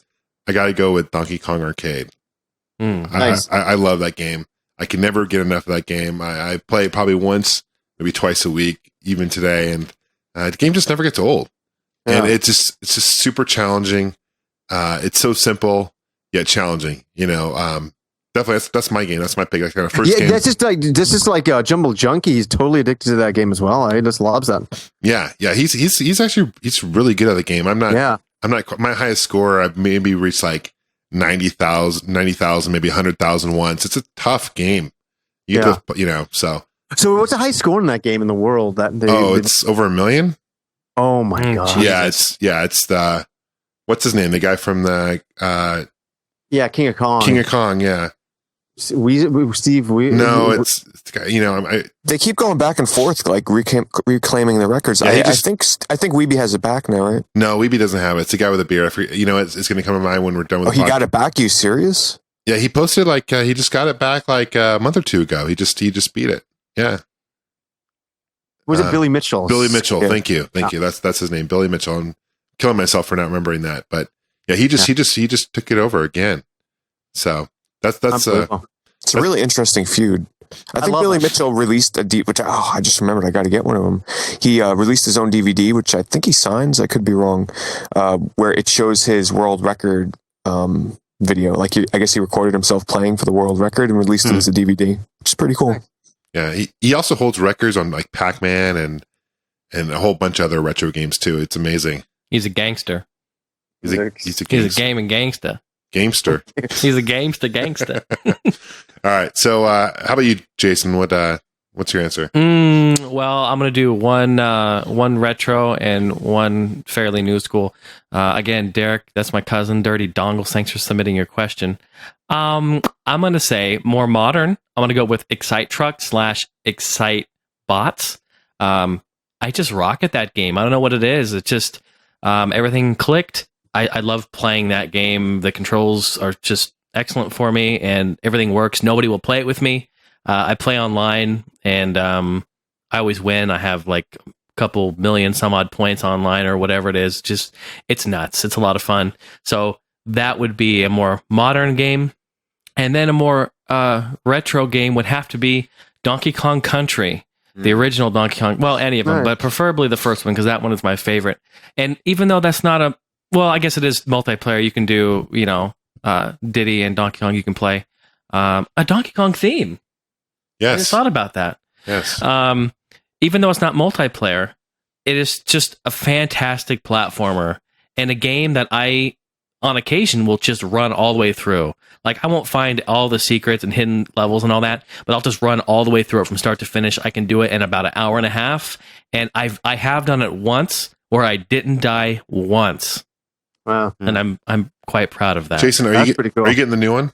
Yeah, absolutely. And I'm getting my my banana hammock. Pardon? When you reserve, I'm picturing like a thong or something. well, I know, like you said, I thought maybe it's like some joke. I like, call it a giveaway. banana hammock, but and I'm gonna get the thing that I reserved. No, when you reserve it for I'm just gonna GameStop, buy the game so I can get the banana hammock. no, now. I mentioned this before. When you reserve it at GameStop, they give you a limited edition banana pouch for your Wii remote. Yeah, You can just slide for it the in. Wii. Sure. Yeah. So yeah, I am getting it. Are you getting it? Oh yeah, I'll pick it up. Yeah, for right. sure. You gonna go wait in line with me again? Oh yeah, I'll chill out with you, man. I doubt there will be a line. Gamester, I'm thinking banana hammock and Connect day one. Oh yeah, Post it on YouTube. Millions Yeah. gonna go viral, Dude, millions of. you know, well, we're you probably have one view and it'll be me, and I'll be shaking, going, we're here in line waiting for Donkey Kong Returns with the banana hammock, man. You know, I don't know if GameStop's gonna have a midnight release for Donkey Kong. would No. they? Yeah, No. I don't think so. No. Yeah. I asked him, I called him, I go, hey, you gonna do a midnight release for GoldenEye? You know, me, I'm like, GoldenEye's the shit, Guys all, no. It's a Wii game. He's like, no. I go, sounds good, man. Thanks for your time, click. I'm like, God damn it. Yeah. That's funny. It's GoldenEye, for Christ's sake. That's Yeah. So anyway, those are my games. So let's pass the torch. How about you, Petey? Actually, real quick, because I just remembered to mention this. I did play a little bit of EC7 as well on the PSP, but I'm actually really, really in the beginning of it. Johnny, how far did you get in that? I got to the tree, the dead tree. I just got passed out of there. Yeah, I'm nowhere. I'm just basically finishing up the tutorial. Yeah. But for my pick, let's see. Well, hands down for me, the Donkey easiest Kong one. theme. No, No? it would be the original SOCOM on PS2. Now, it Yeah. wasn't one of those games where it kind of just like clicked right off the bat, like I was destroying everybody. No, it took some practice. It took some learning because that was the game that I was playing 10, 12 hours a day as a kid. And with that amount of practice, you're bound to get good at something. So it got to the point in that game where, put it this way, every game was, there were different rounds, and at the end of at the end of the game, after all the rounds were done, it was considered good if you had 10 or 12 kills or more, and a couple of deaths. For me, every single game I played, I'd never have below that kill threshold. I would usually have between 18 and 25 kills and a couple of deaths, and that was really good for SOCOM 1. And the other SOCOM 2, 3, it was.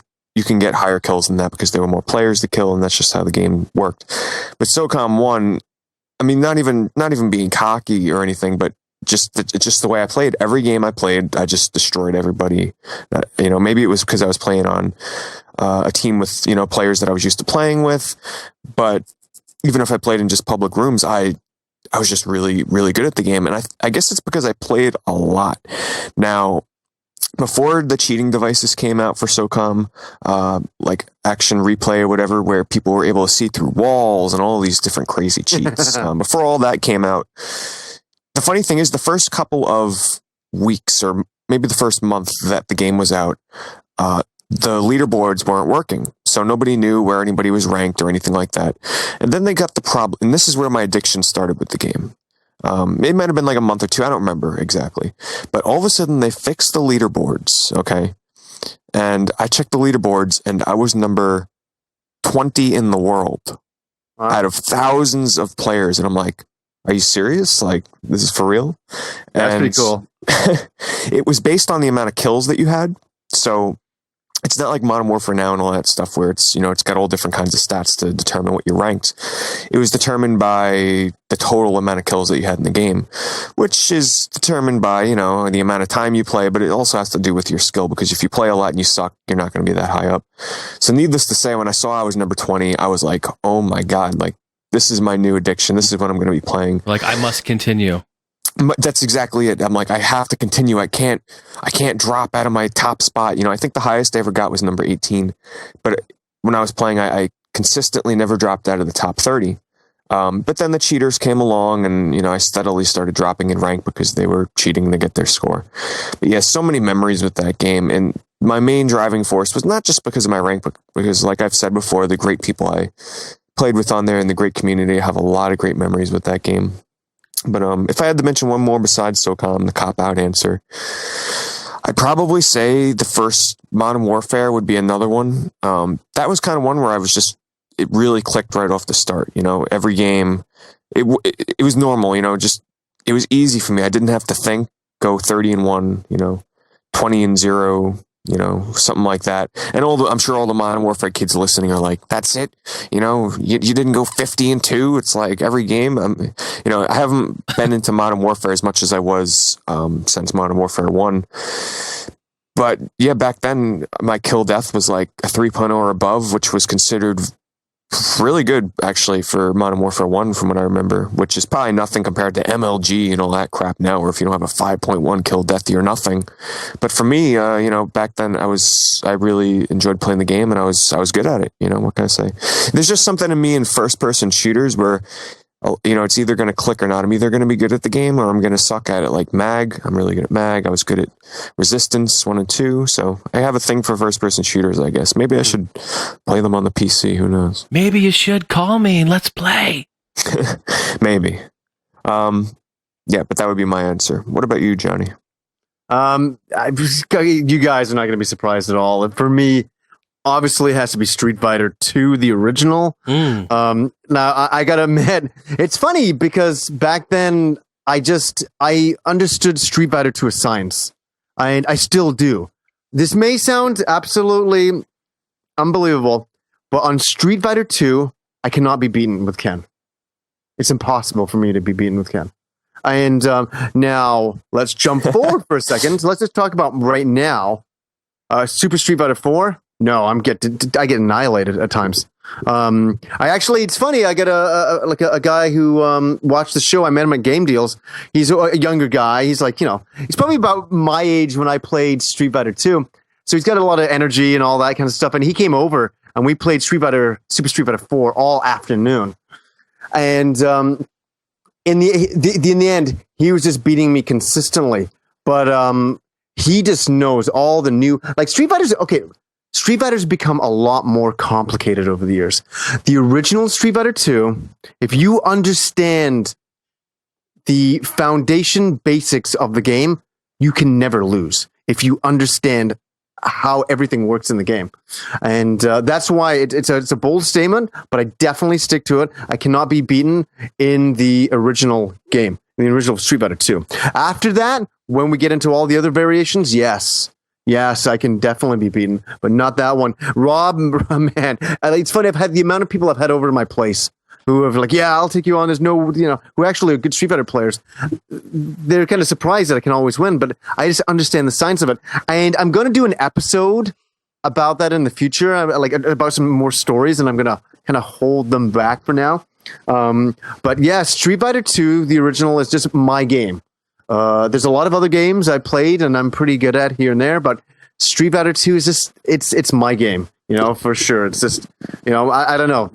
It's weird to say that, isn't it? But I really want to tell some stories, but I can't because I'm holding them back for some episodes. So, it's definitely that for me. It's funny you mentioned it's like a science because I remember when, I was looking into getting into playing Street Fighter a bit more. I was anticipating Street Fighter 4 coming out, so I downloaded Super Street Fighter 2 on the Xbox Live Arcade, and I was talking to one of my friends who's a huge Street Fighter fan. He's into the whole hitbox thing where each character, you have to know the hitboxes where hits will land and where they'll block. Yes, of course. What'll get through what. Yeah. So I'm like, okay. So he's trying to teach me, and I'm like, oh my God, and then I go online and I'm like watching videos. I'm like, whoa, this is way really too much for me. I tell you, how I taught Rob how to play Street Fighter as well, because when I met him, he wasn't so good, and this is back in the early days, is that I just told him the main thing for anybody who wants to learn Street Fighter or get good at Street Fighter, what you really have to do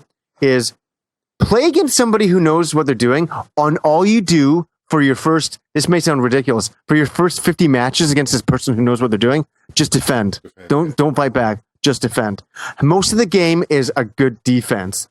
If you can defend, I'll have people come in wailing at me and attacking me, and I just defend. I just defend it, and then I wait for my moments, and then I just go in and destroy. You find the moments, and you also use other techniques, like for Street Fighter 2 I called it personally zoning, where you keep the other player back from you. and you control the space in which you fight. And there's a lot of techniques like faking doing kind of fireballs or faking that you're going to do another motion than you do. When you're playing Street Fighter in the arcade, there's a lot of fakes that you can do. Like you pretend to do a move, but you don't. And you do something else. I could never play at that level. That's Street Fighter 2. Crazy. Now you should have seen when I had this guy Baruti. He's actually well known on the Machinima. He actually teaches Street Fighter lessons on Machinima videos that he does, and they're quite popular. So I had him over, and it was really great to have a new schooler Street Fighter player over, and I play a very old school Street Fighter 2 way, where he plays the very new modern way. And man, we had some interesting battles. My old school ways were working quite a lot, but they couldn't outbeat his newer school stuff. Like some of the new techniques, man, the game gets so deep, especially into Super Street Fighter 4. Oh my God. Oh, wow. Mm-hmm. I could spend, if somebody said to me, "Oh, what's the game that you could have on a desert island?" It would be Super Street Fighter 4. Let me sit over there. I could practice one character for nearly a lifetime and learn to do different things. It's that deep. It really is. So big props to any of the big, awesome Super Street Fighter 4 players out there. I'm good. I'd probably say I'm like, my game, if I was to rate myself out of 10 on that game, I'd say I'm probably around a 6, 7. And that's being moderate, because those top 30% of players are phenomenal. They are incredible. I've never fought such hard players in my entire life. But and people will say to me, "Oh, well, you've only ever played Street Fighter 2 in your local area." And actually, no. I used to actually go to Las Vegas quite a lot. I've been to Las Vegas like 6 times, and back in the heydays. And I played against some of the best players in the whole world. And I'm going to save that story for a later episode I'm going to do. But I played some really top players in Street Fighter 2, the original, and some sweating matches. But oh yes, I didn't lose it. It's a classic game. Classic game. Oh yeah, for sure. So that's my my thing. And hey, let's see. This will either say I win or lose. What does it say? You win. Holy shit! Yeah. What's that? What is it, like a random thing that says you win or you lose? One of the Street Fighter ones. And most of the time, all it ever says is, every time I press it, it goes, you lose. And probably 1 in 10, it'll say you win. So and it just did there. It's a sign. Yeah, I'd actually do that with Rob over at, I'd play it and I'd just go, "Hey Rob." and then he goes, I think I'm like, "No, you still lose, buddy." And we keep on playing that game forever. It's stupid as fuck. Hey, Johnny, you brought me some memories, because I have some stowed away somewhere. I have some really cool, like, Street Fighter 2 collecting cards from Japan. Oh, nice. Because I had a Japanese exchange student live with my family and I for a while, for about over a year. Yeah. And he gave me maybe 100 of these cards. They're really cool looking. And I remember it was interesting because Balrog. So is that the original Street Fighter 2? Yeah, original Street Fighter 2. Nice. Yeah, they're really cool. The artwork is just awesome, stellar on these cards. I gotta find them. There's somewhere stowed away in my garage, I'm sure. But I remember looking at the cards. I'm like, Balrog and M. Bison, they're reversed in Japan. Yeah, like the names are reversed. So I'm like, that's interesting. Because M. Bison, Mike Tyson, they didn't want to get the whole thing confused. In the States. Yeah. But excuse me. It is definitely a classic game. Do you actually? I'm just kind of breaking off on a tangent here. Yeah. But this is so interesting to me. Is that I know, we're kind of talking about arcade machines right now. A lot of people out there may know that I'm a huge fan of the Ninja Warriors, the 3-screened arcade machine. You know the one, Gamester, that I'm talking about? No? Ninja Warriors. It's like a really old school. It's 3 screens, and you play as a robotic ninja by Taito. I think I remember it. Let me look. Maybe just type in the Ninja Warriors arcade. I'd like to know, because this relates to you. There's a reason why I'm bringing this up. There's a reason why I'm bringing it up. Yes, I'm looking at a picture right now of it. I do recognize it, yes. Well, I've been looking for that arcade cabinet for years. You just don't find them. You just don't, not the 3-screen ones. It's a sit down. It's not a sit down.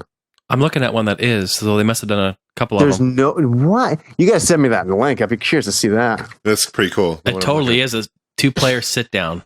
What? Well, I remember the original X-Men arcade was 3 screens too, wasn't it? The arcade? The which game? X-Men? No. Wasn't it like 2 or 3? It was 2 or 3 screens, I remember. Somebody just sent me a link here. Yeah. Let's just checking it out. Wait for the picture. Well, look at that. Pretty It's a slick, sit huh? down. I've never seen that. That's damn cool. It's perfect for lazy Johnny there. Look He at wants to that. sit down and play There's- games all the time. It's a freaking That- table. You can put your popcorn and your That chips. is so cool. Pop down a beer. Holy. Yeah. Hell yeah. So anyway, so the reason why I brought it up is Yes. because I think I mentioned in my Ninja Warriors review I did a long time ago that, man, I said, God, I would love to find the arcade game. Anybody who's out there who sees the arcade game or knows where I could get one day, send me a link. Where every once in a while I get these links sent to me, which is really cool by everybody. And somebody sent me a link to the Ninja Warriors arcade machine down in Arizona. There, Oh, really? Nice. it's down there. It's actually down there. You can check it out. It's on eBay, I think. For $500. Really? Pretty good steal. Yeah, a bunch of gamers to go and grab it now. Look at him. I'm looking at him. He's looking up at the sky. Yeah, check out eBay. Check that out. I will. Rob was telling me, he's like, yeah, we should do a road trip down there and go pick it up. Type of thing. I'm like, the shipping alone from there would be ridiculous. How much do you think the shipping would be? It would be like a crate shipment. It would probably be like $200 or $300. Yeah, probably $300 for that. Yeah. That's not bad, but this machine is fucking huge. You can see it's huge. You saw that, right? The sit down one, you just Yeah. Yeah. Yes. Well, the upright. I'm looking at the upright too. It looks wide. Well, it's got 3 screens in it, right? I wonder if it Yeah, could fit yeah. through a door. Does it fit through 3 a door? screens. It's probably It'd be hard heavy to as fit through. shit. Yeah. yeah, Because I know yeah, my virtual eraser has 2 yeah. screens, and that thing, you need a forklift to move it anywhere. Is there a reason? What's the reason it has 3 screens? Just for like They're the okay. appeal? No, yeah, Am I for right? sure the appeal. It was a novelty, right? But a novelty that actually worked. So basically, yeah, your character's in the middle screen on there, and it actually serves the game as well. So then you have a screen on the right of that and a screen on the left of that. So your character's basically walking from left to right. It's one of those types of games, side view. But where the other screens come in is that enemies, like, so you're walking like down the street in this game, basically 3 screens worth of the street, and you can see the enemies running towards you on the left screen and on the right screen. So you can see them coming, and you're like, okay, I'm going to get ready. I'm going to take out the guys coming towards me right now, and because there's some guys coming to the back of me, I'll turn around in a second and get them. So there was a reason for it. But yeah, it was one of my favorite games in like 1988. I loved the game so much. I'm watching video of this game right now. Oh as we my speak, God. And this game looks epic, dude. Dude, what's up with the blue guy in that level? He's like dancing as the ninja's throwing stars at him in the crotch, and then he just walks over and knifes him in the face. He's done. Well, what's I've always I've really loved about the game is the backstory on it. Yeah. And you know what's really funny? What you guys don't know? I actually own the NinjaWarriors.com. I actually own that .com Do name. you? Wow. Yeah, it's so Wow. funny. I was gonna years ago. I was gonna do something with it, and I never did. But I always loved. I think I put the story. If you go to the NinjaWarriors.com, I think I got the story of the game up there, or something like that. It's been a long time, but it was got an interesting story. It's That was basically. the final boss? It must have been. Yeah. Are we looking Wow. at the I'm ending? sorry. I'm listening, John. Oh yeah, for sure. No. In it takes place in a few years into the future, and basically an evil dictator is taken over. He's wearing a blue suit. Yes, Banglar, his name is. Well, we just watched him get hit in the nuts with ninja stars. Nice. Yeah, and he kind of looks like he's got like he looks like a demon, which is really weird. I don't know why he looks like a demon when he's supposed to be a man. But so, anyways, the underground resistance group creates an exoskeleton like a Terminator. So it's robot underneath and then skin over top, but wearing a ninja outfit, and they send this robot to kill the evil dictator. And that's how the story is. And so your thing is to kill all of the military personnel that's trying to protect him and get to him and eventually overthrow him. Yeah. The animation kinda in the funny. game looks incredible. Like It the was characters, incredible. movement. Yeah, Yeah, it looks pretty it does good. look For good. 1988, it was like nothing you'd ever seen. No games look like that in '88. The Yeah. animation is so nice. Definitely And looks that's like what- once you play the arcade, though, that's it. That's like the definitive version, right? Yeah. It is. There's another version that's really good, and that's the Mega CD version. is really nice. That's the best looking version of it, which I do own as well. I'm happy to have that. But that's the best version, home version. There's a PC Engine version of it, and it's not that great, unfortunately. But yeah, sorry, that's my favorite game. And I was thinking about you, Gamester, when you're down. I'm like, man, he can almost touch it. We should pick that up and do a road trip. Oh my god! The price is right for me, but the shipping would kill me. Yeah, in those arcades, it's always a shipping that's. And I'm just worried that it'd finally make its way up here, and it wouldn't work. You know what I mean? It would have broken along the way. Customs would have torn it apart. Yeah. No. It's such a beautiful machine. Yeah, it looks cool. It's a piece of history. Send me a link to that. I'm just curious to check it out. Send me a link. Sure. Yeah, thanks. Let me see. Oh, right here. That's a huge arcade machine, though. Especially that sit-down one. Holy crap! And I guarantee you, it weighs so much. Yeah, with 3 monitors. If it was up here, I would have. If it was up in Canada, I know you'd pick that up in a heartbeat. Oh, without question, I would be driving there right now. Or make offer, dude. Yeah. Well, the guy's got other machine cabs too. This guy's cool. We're looking at it here. Yeah, that's sweet. Yeah. Wow, that's awesome. Yeah, that is probably my second after Street Fighter 2. That is the Ninja Wars, my favorite arcade machine of all time. Upright Star Wars arcade. Look at that. The Sega version. The trilogy one. Yeah, the trilogy. Yeah. He's got some Pac-Mans. Well, the original question was... There's a Galaga. What? Your favorite game that you're good at, right? I just want to make sure I answered it. Okay, just making sure. Okay, so awesome. What about Jason? Yeah. Oh, well, I already went. I said... I think everyone's answered. But there is one briefly. I'll take 10 seconds. I have to mention Killer Instinct. That is my game. My game. Nice. I love that game. I am awesome at it. Nobody will play it against me. I'm jealous of you then, because I always wanted to be the guy that was good at Killer Instinct, and I could never get good at Killer Instinct. I guarantee you, you're not being taught correctly. That's all it is. Oh yeah, because I'm trying to play like Street Fighter, which is wrong. Oh, it's completely different. Wrong. Yeah, I know. What's the style that you have to play it in? It has its own. It really does. Yeah. And I could never get with it. It's button combinations that execute 2 or 3 hit combos. Oh right, that's right. Yeah. Who's the character with a pointy boot? Is it Orchid? Orchid. Oh wait, I've got it. I remember her bra must be the most uncomfortable. Hold. Oh, that's not it. Hold on, I've got it. Where is it? Fuck. Orchid. There it is. There we go. 2 days later. Yeah. I'm like, oh no, I've got it. That's Orchid later. It's like a dying duck or something.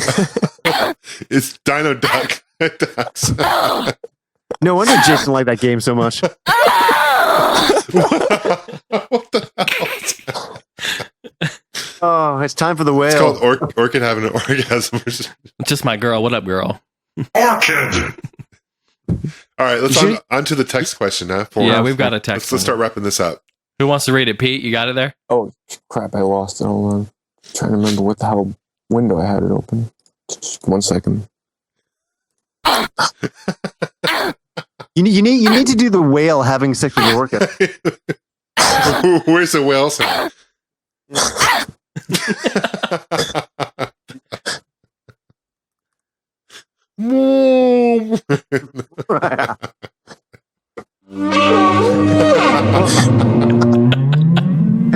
Every fucking podcast I did that. I can listen to that all night. Tonight. He's gonna be a regular cast member on the show. Seriously, we'll have the whale take us out tonight. Hold on, I'll find it in a second here. I lost the window, so hold on. I'm tearing up, man. Shit's funny. And our text form question for the week is directed actually just for Johnny, and it is from Naughty Doldrums. He asks, "This is pretty simple.